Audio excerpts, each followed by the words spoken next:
Hello guys, দেখো আমি প্রেসারে আলু কাঁচা কলা সিদ্ধ বসিয়েছি। আর তোমার তারপর আলুটাকে নামিয়ে তারপর যে এখন রেখেছি। সিদ্ধ করে আর নামিয়েছি, নামিয়ে টুকরাটা বেটে নিয়েছি। আর কাঁচা কাঁচা কলা কলাটাকে হাত দিয়ে ইয়েতে মেখে বেটে বড়ার মতো বড়া করেছি। করলাম। বড়ার মতো হ্যাঁ, করে এই যে যে বড়া তেল করবো দিলাম এখন তেলের বড়া মধ্যে করে আমি আলু এখন একটু সম্বাদ দেবো, জিরা জিরা আর তেজপাতা আর সম্বাদ দিব তেজপাতা আমি। দেবো। হ্যাঁ, তারপর তারপরে তারপর ইসে অনেকে কী করে গরম মশলাটা দিয়ে দেয়, আমি দিচ্ছি লাস্টে দিব গরম মশলাটা, এলাচি দিব। হ্যাঁ, তার এখন আলুটা দিব। আলুটা দিয়ে দিব, মানে তেলটা একটু গরম হচ্ছে, বুঝলে? তারপর এখন আলুটা দিয়ে দিব, জিরা সম্বাদ দিলাম, তেজপাতা দিলাম। এখন আলুটা দিব। আলুটা একটু ভাজা ভাজা হলে একটু হলুদ দিয়ে দিব, দেখো। তারপর হলুদ দেওয়ার পরে একটু জিরা বাটা আর একটু লঙ্কা বাটা আমি একসঙ্গে বেটে নিয়েছি। আর জিরা আর লঙ্কা কম ঝালে কম তেলে, হ্যাঁ, রান্না করেছি। আর কাঁচা কলার বাকলাটা এই জন্য বেটেছি, কেননা অ্যানিমিয়ার প্রবলেম থাকে না অনেকের, তো রক্তেরও প্রবলেম থাকে, তো এই জিনিসটা খেলে বলে খুব ভালো হয়। চোকলাটা খেলি না আমি, ওটার সঙ্গে বেটে একবার বড়া করে নিয়েছি।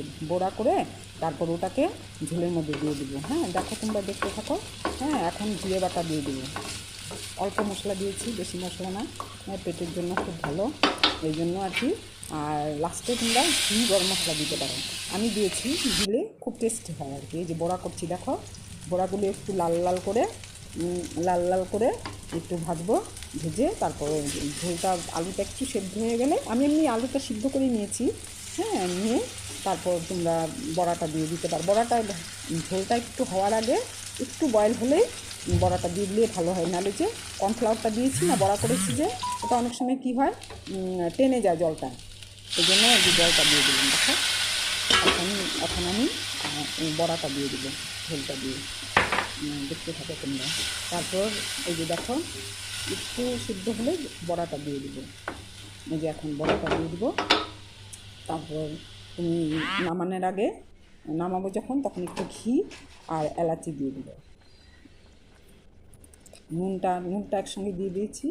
নুনটা যখন মাখবে তখন একটু বড়ার মধ্যে দিয়ে দিবে, নাহলে হয়তো ভিতরে অনেক সময় ঢুকে না, এই জন্য আর কি। হ্যাঁ, দেখো, বড়াটাকে একটু সিদ্ধ হলে একটু ঢেকে দিব, ঢেকে দিয়ে সিদ্ধ করে আমি একটু সিদ্ধ করে দেখো, এখন একটু ঘি আর এই যে গরম মশলা দিলাম আর ঘি দিব, বাস, আর কিছু না, হয়ে যাবে। দেখো দেখো তোমরা যদি ভালো লাগে বলবে, আমি আরও রান্না করে তোমাদের দেখাবো। দেখো, আর যদি ভালো লাগে তাহলে সাবস্ক্রাইব, কমেন্ট করো আর লাইক করো।